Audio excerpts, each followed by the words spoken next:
नमस्कार दोस्तों, स्वागत है आप सभी का आपके अपने इस यूट्यूब चैनल धीवर एकेडमी पर। दोस्तों आज का जो हमारा क्लास होने वाला है वो क्लास नंबर 10वां होने वाला है। और आज के क्लास का जो हमारा विषय रहने वाला है वो बाल विकास रहने वाला है, जिसे आप लोग सीडीपी के नाम से जानते हो।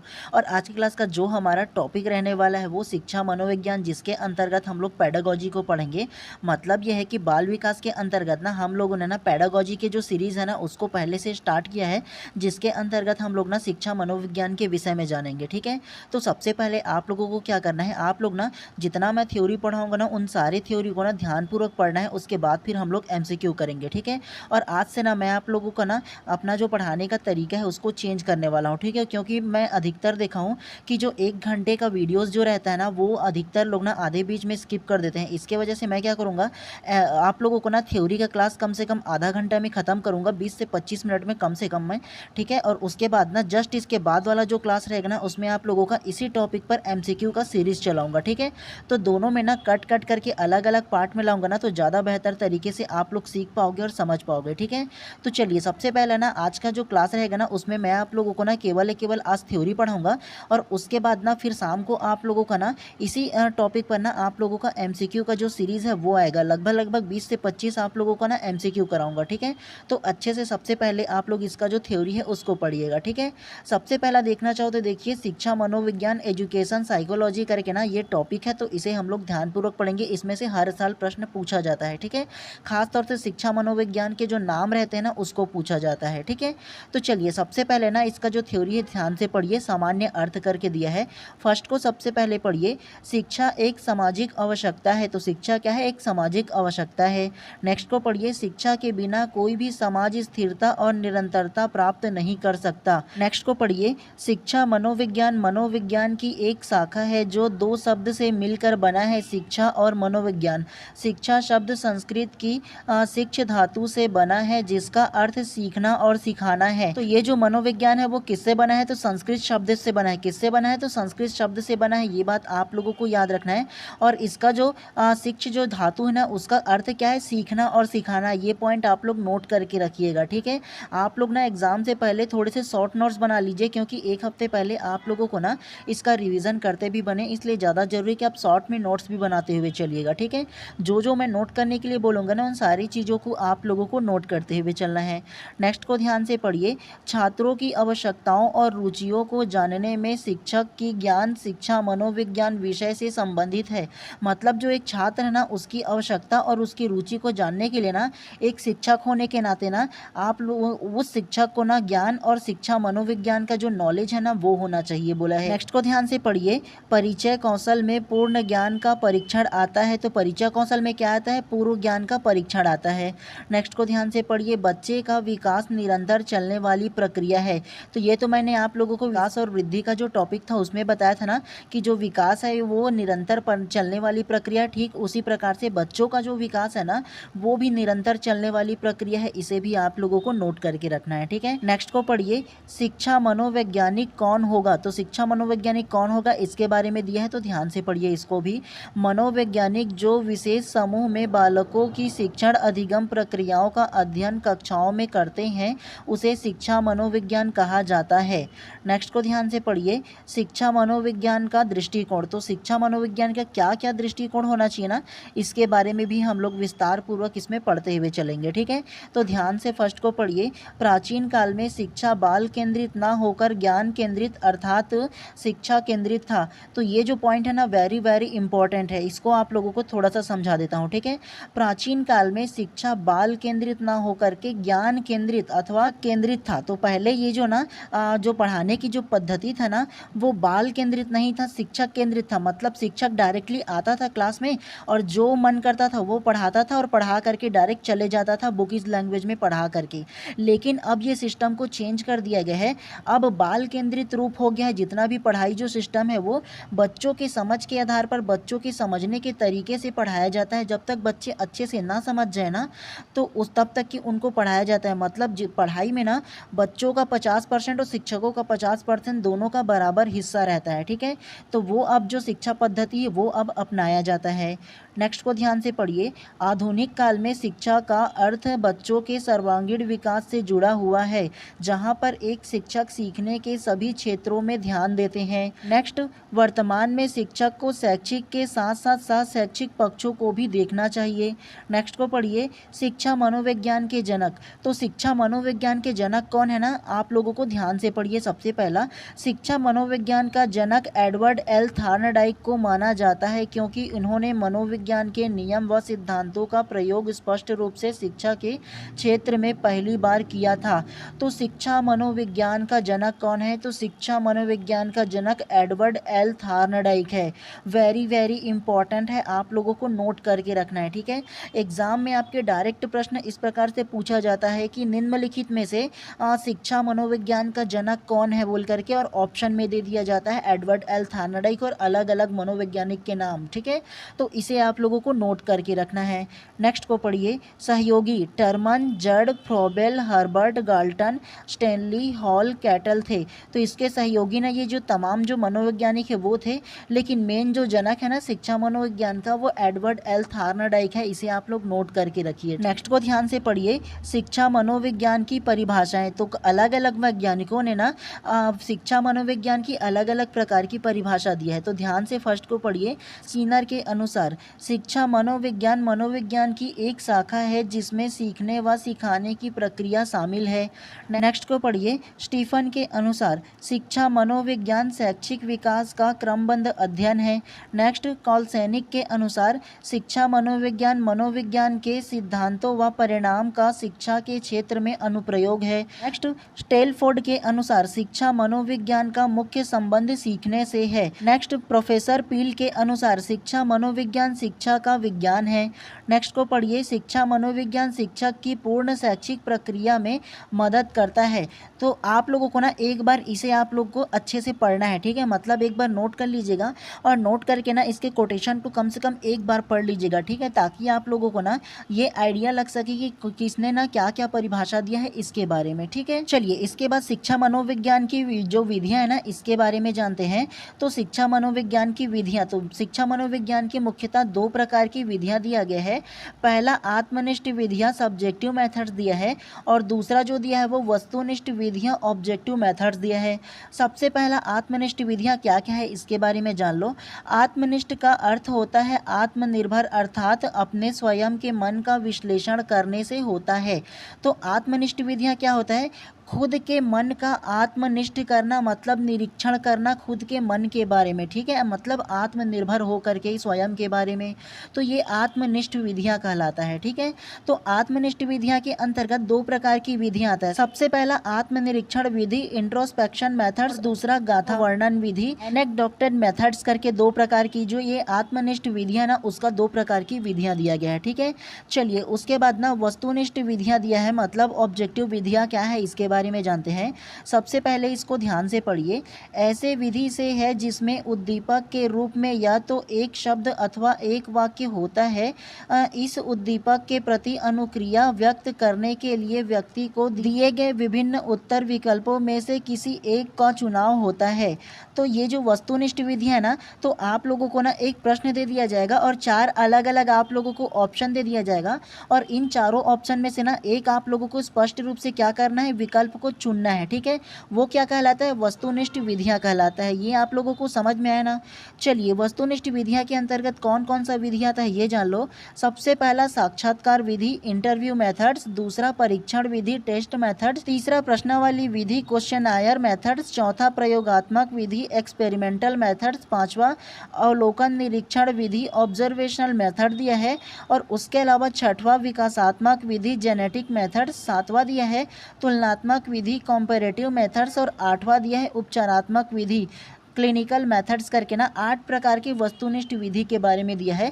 तो हम लोग ना ये तमाम जो 8 प्रकार की वस्तुनिष्ठ विधि है ना इसके बारे में थोड़ा सा आप डिटेल से पढ़ेंगे, क्योंकि ना अलग अलग विधि को अलग अलग मनोवैज्ञानिकों ने ना प्रतिपादन किया है, मतलब अपना अपना थ्योरी दिया है, ठीक है। तो किसने कौन दिया है ना ये आप लोगों को जानना जरूरी है, क्योंकि पूछा जाता है इसमें से कि आत्मनिरीक्षण विधि किसने दिया बताइए बोल करके पूछा जाएगा, तो क्या करोगे, जब तक आप लोग अच्छे से पढ़ो नहीं रहोगे, जब तक आप लोग समझे नहीं रहोगे, जाओगे तो कहाँ से इसका आंसर दे पाओगे हैं।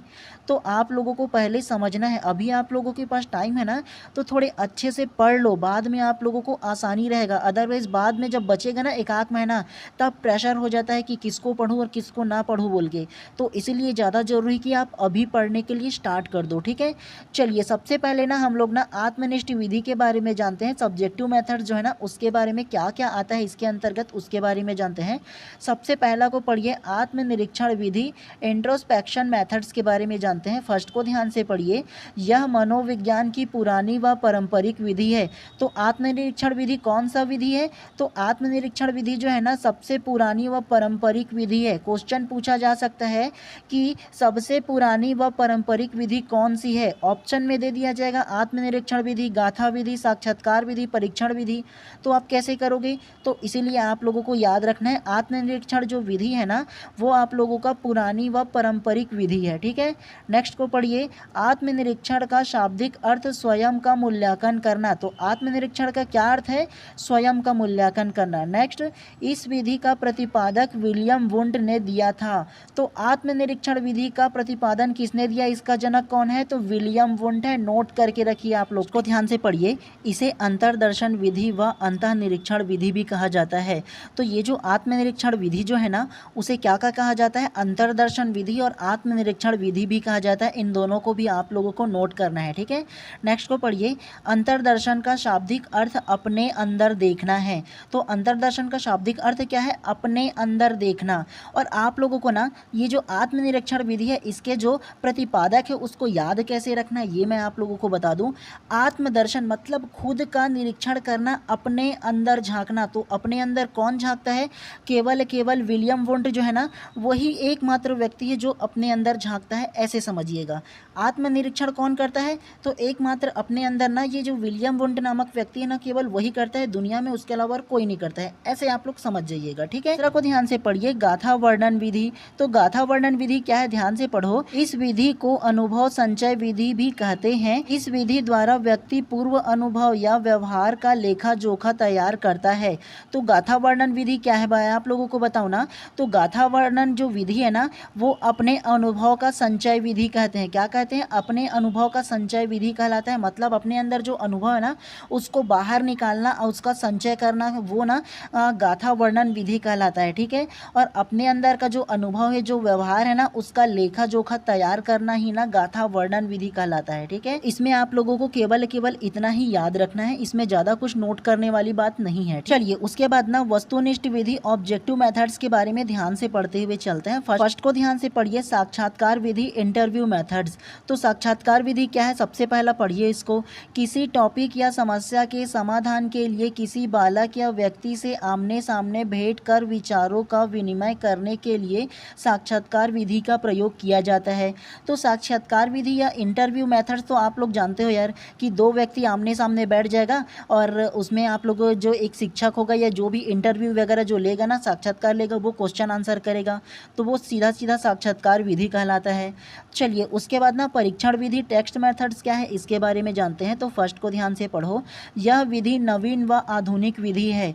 तो परीक्षण विधि या टेक्स्ट विधि जो है वो क्या है, तो नवीन और आधुनिक विधि है। तो क्वेश्चन पूछा जा सकता है कि इनमें से कौन सा विधि जो है वो नवीन और आधुनिक विधि है, बताइए बोल करके ना। तो ऐसे क्वेश्चन को आप लोगों को याद रखना है, ठीक है, इस टॉपिक को नोट करके रखना है। नेक्स्ट को पढ़िए, इस विधि को अनुसंधान की सर्वोत्तम विधि के रूप में भी स्वीकार किया जाता है। उदाहरण करके दिया है, ध्यान से पढ़िए। वर्तमान में आयोजित किए जाने वाले सभी प्रतियोगी परीक्षाएं इसका उदाहरण है। तो वर्तमान में जो भी प्रतियोगी परीक्षा जो आयोजित की जाती है ना वो परीक्षण विधि टेक्स्ट मेथड्स का ही उदाहरण है। ये बात आप लोगों को याद रखना है, ठीक है। चलिए इसके बाद हम लोग ना प्रश्नावली विधि, क्वेश्चनएयर मेथड्स के बारे में जानते हैं। तो फर्स्ट को ध्यान से पढ़िए सबसे पहले आप। इस विधि का आदि जनक सुकरात को माना जाता है। तो प्रश्नावली विधि का जनक किसे माना जाता है, तो सुकरात को माना जाता है। ये आप लोगों को नोट करके रखना है ऐसे क्वेश्चन के लिए, ठीक है, वेरी वेरी इंपॉर्टेंट है, ठीक है। प्रश्नावली विधि का जनक कौन है, तो सुकरात है, ठीक है। नेक्स्ट को पढ़िए, शिक्षा मनोविज्ञान में इसका प्रयोग वुडवर्थ ने किया था। तो शिक्षा मनोविज्ञान में ना ये जो प्रश्नावली विधि है ना उसका प्रयोग वुडवर्थ ने किया था, इसको भी नोट कीजिए। किसमें प्रयोग किया था, तो शिक्षा मनोविज्ञान में ना प्रश्नावली विधि का का क्वेश्चनर मेथड जो है ना उसका प्रयोग किया था वुडवर्थ ने। लेकिन प्रश्नावली विधि का अगर जनक पूछा जाए ना तो आप लोगों को सुकरात लेना है, और प्रश्नावली विधि का सबसे पहले प्रयोगकर्ता पूछा जाए ना तो वुडवर्थ को लेना है। दोनों में अंतर है काफ़ी, ठीक है, याद रखना है आप लोगों को। नेक्स्ट को पढ़िए, किसी टॉपिक या समस्या से संबंधित प्रश्नों की प्रश्नावली बनाकर छात्रों के सम्मुख प्रस्तुत किया जाता है। तो प्रश्नावली विधि क्या है आप लोग को समझ में आया ना। जो प्रश्नावली विधि वो है कि कोई जो प्रश्नावली है ना, मतलब कोई क्वेश्चन आंसर आप लोगों के सम्मुख तैयार कर लूँ और आप लोगों से डायरेक्ट मैं क्वेश्चन पूछूँ ना तो वो प्रश्नावली विधि कहलाता है। ये बात आप लोगों को याद रखना है। और ये जो प्रश्नावली विधि है उसका जो जनक है, इसको याद रखने का तरीका ये है कि हमेशा बात बात पर क्वेश्चन कौन करता है, तो सुकरात नामक जो व्यक्ति है ना वो हर बात पे क्वेश्चन करता है, ठीक है, एकदम क्वेश्चन करने वाला वो व्यक्ति है, ठीक है। तो ऐसे आप लोग समझिएगा, हमेशा क्वेश्चन कौन करता है, बात बात पर, तो सुकरात जो नामक व्यक्ति है ना वो बात बात पर हमेशा क्वेश्चन करते रहता है, ऐसे समझिए। आप लोग रटिएगा बिल्कुल मत, मैं बार बार अपने प्रत्येक क्लास में आप लोगों को बोलता हूँ कि आप लोगों को रटना नहीं है, समझना है आप लोगों को, ठीक है। ताकि आप लोगों से मैं बोलूँ ना कि प्रश्नावली विधि का जनक कौन है, तो आप लोगों के माइंड में ये आना चाहिए कि हाँ वो एक व्यक्ति है ना सुकरात नामक ना, वो बार बार बात बात पर ना वो हमेशा ना क्वेश्चन करते रहता है, कोई भी बात को लोग क्वेश्चन कर देता है, ऐसे आप लोग समझिएगा, ठीक है। चलिए नेक्स्ट को ध्यान से पढ़ते हुए चलते हैं, प्रयोगात्मक विधि एक्सपेरिमेंटल मेथड्स के बारे में। फर्स्ट को ध्यान से पढ़िए, इस विधि का जनक विलियम वुंड है। प्रयोगात्मक विधि का जनक कौन है, तो विलियम वुंड है। इसके अलावा विलियम वुंड एक और जो विधि है उसका जनक था, किसका था, तो अपने अंदर झांकने वाला। मैं अपने आप लोगों को अभी बताया था ना कि आत्मनिरीक्षण विधि का जनक कौन है करके बताया था ना कि एक जो व्यक्ति है विलियम वुंड, वो हमेशा अपने अंदर झांकता है, अपने आप को देखते हैं अंदर में झांक झांक कर, तो वो विलियम वुंड नामक व्यक्ति था, ठीक है, आत्मनिरीक्षण विधि का। और उसी प्रकार से प्रयोगात्मक विधि है ना उसका भी जो जनक है ना वो विलियम वुंड है। अपने अंदर झांक करके प्रयोग करना विलियम वुंड ने किया था ना, जी हाँ, अपने अंदर झांकना मतलब आत्मनिरीक्षण करना। आत्मनिरीक्षण विधि का जनक कौन है, विलियम वुंड। और जब अपने अंदर झांका तो क्या किया उन्होंने, प्रयोग करके ही ना झांका जी, तो प्रयोग विधि का जनक कौन है, वो भी विलियम वुंड है। ऐसे आप लोगों को याद रखना है, ठीक है। नेक्स्ट को पढ़िए, मनोविज्ञान को विज्ञान के स्तर तक लाने का श्रेय इस विधि को है। तो मनोविज्ञान को विज्ञान के स्तर तक लाने का जो श्रेय जाता है ना वो प्रयोगात्मक विधि को जाता है, ये भी आप लोगों को याद रखना है। नेक्स्ट को पढ़िए, इस विधि का प्रयोग नियंत्रित परिस्थितियों में होता है। चलिए नेक्स्ट को ध्यान से पढ़ते हुए चलिए, अवलोकन निरीक्षण विधि ऑब्जर्वेशनल मेथड्स के बारे में जानते हैं कि आखिर ये क्या है। इस विधि में बालक या व्यक्ति के आचरण तथा क्रिया प्रतिक्रिया आदि का ध्यानपूर्वक अवलोकन करके उनके कारणों का अनुमान लगाया जाता है। तो अवलोकन या निरीक्षण विधि ऑब्जर्वेशनल जो मेथड्स है ना वो क्या होता है, आप लोगों को सरल तरीके से बताओ ना, तो ऑब्जर्वेशन का मतलब आप लोग समझ गए ना कि आप लोगों को केवल अवलोकन करना है ध्यानपूर्वक, आप लोगों को देख करके कि हाँ वो जो व्यक्ति है ना जिसके बारे में आप अवलोकन कर रहे हैं वो एक्चुअल में कर क्या रहा है, उसकी क्रिया क्या है, प्रतिक्रिया क्या है, उसका हाव भाव क्या है ना, इन सारा चीज़ को अनुमान लगाना और ये क्यों कर रहा है ये कारणों को जानने का प्रयास करना ना ऑब्जर्वेशनल मेथड्स या अवलोकन विधि या निरीक्षण विधि कहलाता है। आप लोगों को केवल इतना याद रखना है, ठीक है। चलिए नेक्स्ट को पढ़िए, विकासात्मक विधि जेनेटिक मेथड्स के बारे में। चलिए फर्स्ट को ध्यान से पढ़िए, इसका प्रतिपादक ग्रेगर जॉन मेंडल ने किया है। अब हम लोगों के पास एक क्वेश्चन टाइप से आ जाता है, कैसा क्वेश्चन, ग्रेगर जॉन मेंडल, ये एक व्यक्ति या तीन व्यक्ति ये नहीं पता, लेकिन हम लोगों को ये समझना है कि विकासात्मक विधि कौन है, तो विकासात्मक विधि तीन लोगों ने दिया है, कौन कौन, ग्रेगर जॉन मेंडल, कौन, तो ग्रेगर जॉन मेंडल, ऐसे आप लोगों को रख लेना है याद करके, ठीक है। नेक्स्ट को पढ़िए, इस विधि में मुख्य वृद्धि और विकास का अध्ययन किया जाता है। तो विकासात्मक विधि में किसका जो अध्ययन है वो किया जाता है, तो वृद्धि और विकास का अध्ययन किया जाता है, ठीक है। अर्थात विकास की विभिन्न अवस्थाओं में विकास के विभिन्न आयामों का अध्ययन किया जाता है। और मैंने अपना पिछले क्लास में भी आप लोग को समझा दिया है कि विकास क्या है और वृद्धि क्या है, तो आप लोगों को विकास वृद्धि को ना उसी क्लास में जा करके देख लेना है, ठीक है। आप लोगों को इसका प्लेलिस्ट बना हुआ है, मिल जाएगा। उदाहरण करके दिया है, ध्यान से पढ़िए, बालक के उम्र बढ़ने के साथ साथ उसकी मानसिक समझ कैसा है। तो ये जो विकासात्मक विधि है ना उसके अंतर्गत हम लोग अध्ययन करके पता लगाते हैं कि बालक का जो उम्र बढ़ता है ना तो उम्र बढ़ने के साथ साथ मानसिक समझ कैसा है, मतलब वो जो बालक है ना उसकी मानसिक समझ किस प्रकार से, क्या समझता है क्या नहीं समझता है, इसके बारे में ना विकासात्मक विधि के माध्यम से हम लोग जानते हैं। चलिए उसके बाद नेक्स्ट को ध्यान से पढ़ते हैं, तुलनात्मक विधि कॉम्पैरेटिव मेथड्स के बारे में। सबसे फर्स्ट को ध्यान से पढ़िए, व्यवहार संबंधी समानता समानताओं व असमानताओं का अध्ययन करने के लिए इस विधि का उपयोग किया जाता है। उदाहरण करके दिया है, दो बालक के व्यवहार का अध्ययन। तो इसमें जो तुलनात्मक जो विधि है ना, या कंपैरेटिव जो मेथड्स है ना, नाम से ही स्पष्ट है जी। तुलनात्मक विधि का मतलब ये होता है कि किसी दो वस्तु में या दो चीज़ों में या किसी दो इंसानों के मध्य ना तुलनात्मक कंपैरेटिव आप लोग तुलना निकालना कि कौन ज़्यादा है, कौन कम है, कौन श्रेष्ठ है, कौन इससे कम श्रेष्ठ है, इसके बारे में जानना। इसके साथ साथ इसके व्यवहार के बारे में जानना कि कौन बालक इंटेलिजेंट है, कौन बालक मंदबुद्धि है। ऐसे अध्ययन करना ना वो कंपैरेटिव मेथड्स कहा जाता है। ठीक है, तो ये आप लोगों को तो याद रखने की ज़्यादा ज़रूरत नहीं पड़ेगा, केवल आप देखोगे तो वैसे ही आप लोगों का समझ में आ जाएगा। चलिए नेक्स्ट को ध्यान से पढ़िए, उपचारात्मक विधि क्लिनिकल मेथड्स के बारे में। सबसे फर्स्ट को ध्यान से पढ़िए, इसे नैदानिक विधि क्लिनिकल मेथड्स भी कहा जाता है। तो उपचारात्मक विधि को और किस नाम से जाना जाता है? नैदानिक विधि के नाम से भी जाना जाता है। नोट करके रख लीजिएगा इसे। ठीक है, उदाहरण करके दिया है, सबसे पहले इसे ध्यान से पढ़ो। संवेगग्रस्त बालकों का अध्ययन बाल अपराधी बालकों के अध्ययन में प्रयोग किया जाता है। तो ये जो संवेगग्रस्त बालक है ना, मतलब अपने में ही खोया रहता है, अपने इमोशन में ही खोया रहता है ना, वो बालक के अध्ययन कर लिए। वह बाल अपराधी मतलब जो छोटे उम्र में किसी प्रकार की अपराध कर लेते हैं ना, तो ऐसे बालकों के अध्ययन के लिए ना उपचारात्मक विधि का प्रयोग किया जाता है, क्लिनिकल मेथड्स का। ठीक है, तो आप लोगों को केवल इसमें इतना ही विधि का पढ़ना था। ठीक है, चलिए सबसे पहला अन्य महत्वपूर्ण दर्शन जो है ना, उसके बारे में जानते हैं। उससे पहले आप लोगों के लिए एक सूचना है, ध्यानपूर्वक सुनिएगा। आप सभी लोगों के मन में अगर किसी प्रकार का सवाल आ रहा होगा ना कि किस प्रकार से एक ही बार में ना सीजी टेट का जो एग्जाम है वो क्वालिफाई किया जाए, या उसके अलावा अन्य किसी प्रकार का अगर आप लोग सजेशन लेना चाहते हो ना, और उसके लिए आप चाहते हो कि मैं अपना पर्सनल नंबर आप लोगों को सजेस्ट करूँ ना, तो आप लोगों को क्या करना है, सबसे पहले आप लोगों को इंस्टाग्राम पर जाना है और वहाँ पर जा करके बाय MD धीवर सर्च करना है। वहाँ मेरा आप लोगों का प्रोफाइल मिल जाएगा और वहाँ पर मैसेज में जा करके आपको बोलना है कि सर अपना नंबर दीजिए बोल करके ना। तो सबसे पहला मैं अपना फ़ोनपे का नंबर दे दूँगा और उसमें आप लोगों को केवल 200 फ़ोनपे करना है। और उसको करने के बाद ना मैं अपना जो पर्सनल नंबर जो है ना वो आप लोगों को सजेस्ट कर दूँगा। अब आप लोगों के मन में सवाल आएगा कि सर ये रिक्वायरमेंट की क्या हो सकता है, ये तो आप फ्री ऑफ कॉस्ट में दे सकते हो। बिल्कुल, मैं अपना जो नंबर है फ्री ऑफ कॉस्ट में भी दे सकता हूँ, लेकिन वजह यह है कि अगर मैं फ्री ऑफ कॉस्ट में दे दिया ना, तो छोटा छोटा सवाल के लिए भी आप लोग बार बार फ़ोन करोगे, तो इसीलिए ये जो 200 रुपये का जो रिक्वायरमेंट है ना वो मैं रखा हूँ। ठीक है, और वैसे भी अगर आप लोग CG टेट या C टेट का एग्ज़ाम के लिए कोचिंग भी करोगे ना, तब तो आप लोगों का 10,000 कोचिंग वाले भी लेते हैं।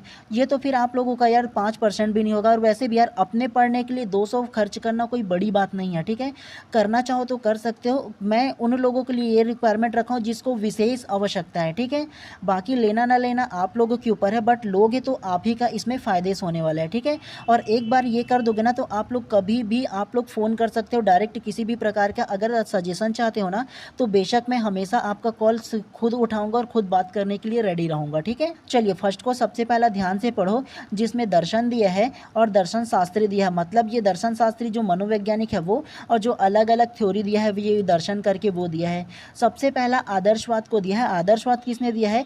तो आदर्शवाद को प्लेटो ने दिया है। हमेशा आदर्श की बात कौन करता है? ये जो प्लेटो नामक व्यक्ति है ना, ये हमेशा अपने उच्च आदर्श की बात करता है। बेटा ये नहीं करना चाहिए, वो नहीं करना चाहिए, ऐसा कर वैसा कर, हमेशा रोक टोक करने वाला कौन है? आदर्श की बात करने वाला तो प्लेटो है। ऐसे आप लोगों को समझना है, रटना बिल्कुल भी नहीं है आप लोगों को, मैं हमेशा कहता हूँ। ठीक है, उसके अलावा दूसरा को देखो प्रयोजनावाद। और प्रयोजनावाद के जनक कौन है? तो जॉन डीवी है। कौन है? तो प्रयोजनावाद के जनक कौन है? John Dewey. हमेशा प्रयोजना कौन बनाते रहता है? सब्जी में प्रयोजना बनाता है ना जी, मान लेना ऐसी गैस चालू करते हैं, सब्जी में कौन बनाता है? प्रयोजना। तो सबसे ज़्यादा जॉन डीवी नामक व्यक्ति है ना वो प्रयोजना बनाता है। ठीक है, वो केवल प्रयोजना बनाने में ही एक्सपर्ट है। उसके अलावा तीसरा को पढ़िए प्रकृतिवाद। तो प्रकृतिवाद के जनक कौन है? रूसो है।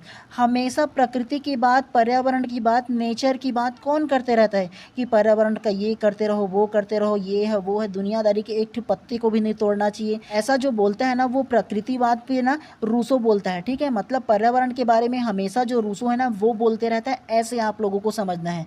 ये रूसो नामक व्यक्ति मुझे मिलता है ना तो बार बार प्रकृति ये है वो है, ऐसा है वैसा है, सारा चीज़ बोलते रहते हैं हमेशा पर्यावरण के बारे में, ऐसे लेना है। ठीक है, उसके अलावा चौथा को देखो यथार्थवाद। यथार्थवाद को किसने दिया है? तो जॉन लॉक ने दिया है। क्या दिया है? तो यथार्थवाद को हमेशा जॉन लॉक ने दिया है। यथार्थवाद का मतलब ये समझना कि हमेशा सत्यवादी हमेशा सत्य बोलते रहता है, यथार्थ बोलते रहता है, कभी भी झूठ नहीं बोलता, यथार्थ ही बोलते रहता है। तो बिना झूठ बोलने वाला व्यक्ति कौन है? तो जॉन लॉक जो है ना वो कभी झूठ नहीं बोलता, मतलब यथार्थ की बातें ही करते रहता है। ठीक है, तो ऐसे आप लोगों को अलग अलग ट्रिक अपने समझने के लिए लगाना है। रटोगे तो कभी भी याद नहीं होगा, हमेशा आप लोग ये जान लो। ठीक है, और मैं आप लोगों के रटने पर कभी भी जोर नहीं देता है। ठीक है, मैं समझने को बोलता हूँ, क्योंकि अगर आप लोग केवल यथार्थवाद देखोगे तो आप लोग को याद आएगा कि हमेशा सत्यवादी कौन है, हमेशा सत्य कौन बोलते रहता है, यथार्थ कौन बोलते रहता है। तब आप लोग समझ जाओगे कि हाँ, जो एक जॉन लॉक जो व्यक्ति है ना वो हमेशा यथार्थ की बात करते रहता है। ये आप लोग समझ जाओगे इस प्रकार से। ठीक है, चलिए अब हम लोग ना शिक्षा मनोविज्ञान का उद्देश्य के बारे में जानते हैं कि शिक्षा मनोविज्ञान का उद्देश्य क्या है। सबसे फर्स्ट को ध्यान से पढ़ो। उचित पाठ्यक्रम का निर्माण करना। दूसरा, माता पिता व अभिभावकों का मार्गदर्शन करना। तीसरा, शिक्षण विधियों में सुधार करना। चौथा, बालकों को व्यावसायिक परामर्श व निर्देशन देना। और पांचवा, शिक्षा के उद्देश्य की प्राप्ति करना।